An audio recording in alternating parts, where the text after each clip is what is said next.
Hello viewers, welcome back to our channel.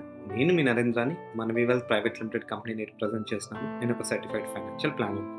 మనలో చాలామంది SIP ద్వారా మ్యూచువల్ ఫండ్స్లో ఇన్వెస్ట్మెంట్ చేస్తూ ఉంటారు.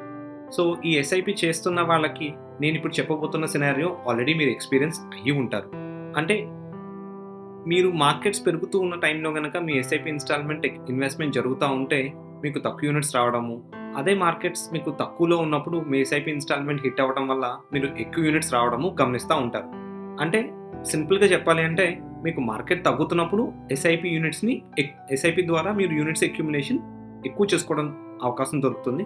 అదే మార్కెట్ పెరుగుతున్నప్పుడు ఆల్రెడీ అక్యుములేట్ చేసిన యూనిట్ యొక్క వాల్యూ ఇంక్రీజ్ అవడం కూడా మీరు గమనిస్తూ ఉంటారు. అంటే రెండు బెనిఫిట్స్ ఏమో కదండి.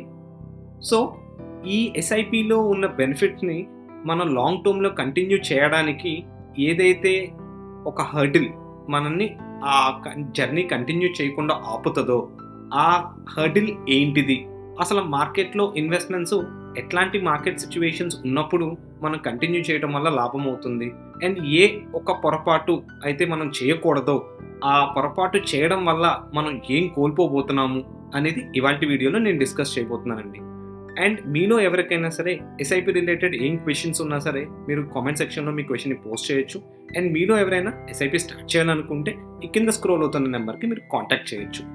సో ఇవాల్టి వీడియోలోకి వెళ్ళిపోదాం. సో ఇవాల్టి ఎస్ఐపి స్టోరీలో భాగంగా ఇవాళ మనం డిస్కస్ చేయబోతున్న టాపిక్ ఏంటి అంటే ఫోకస్. సో ఇక్కడ ఆకాష్, సౌరవ్ అని ఇద్దరు ఫ్రెండ్స్ వాళ్ళ ఇన్వెస్ట్మెంట్ జర్నీని నవంబర్ 2003లో ఇన్వెస్ట్మెంట్ స్టార్ట్ చేశారండి.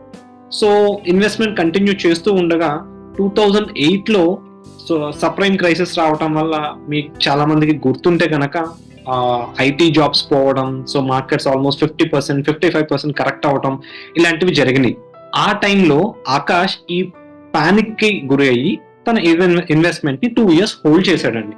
అంతేకాకుండా మళ్ళీ 2020లో ఎప్పుడైతే కోవిడ్ రావడం వల్ల మార్కెట్స్, గ్లోబల్ మార్కెట్స్ అన్ని కరెక్ట్ అయినాయో, ఇండియన్ మార్కెట్స్ కూడా కరెక్ట్ అవడం మనందరికి తెలుసు కదండి.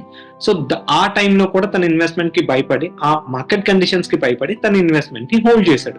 సో ఈ రెండు సందర్భాలలో తన ఇన్వెస్ట్మెంట్ ని హోల్డ్ చేయటం వల్ల తనకి ఓవరాల్ గా క్రియేట్ చేసుకున్న వెల్త్ ఎంత అంటే 76 lakh rupees క్రియేట్ చేశాడండి.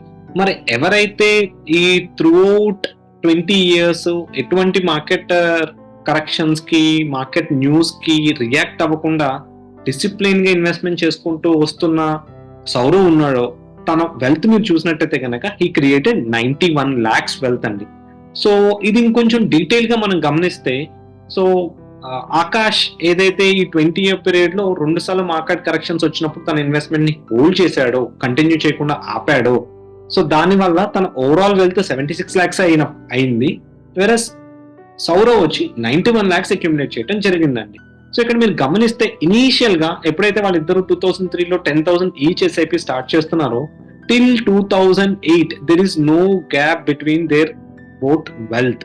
బట్ అక్కడి నుంచి ఎప్పుడైతే ఆకాష్ తన ఇన్వెస్ట్మెంట్ ని హోల్డ్ చేశాడో, సౌరవ్ అది కంటిన్యూ చేస్తున్నాడో, అది over a period of time, అంటే బై 2020 మీరు ఇక్కడ గమనిస్తే 8 lakh rupees గ్యాప్ క్రియేట్ అయిందండి. అంటే కంటిన్యూ చేసినందువలన సౌరవ్ కి 8 లక్షల ఎక్కువ వెల్త్ క్రియేట్ అయితే, అదే ప్రపోర్షనేట్ లో ఆకాష్ 8 lakhs వెల్త్ కోల్పోవడం జరిగింది.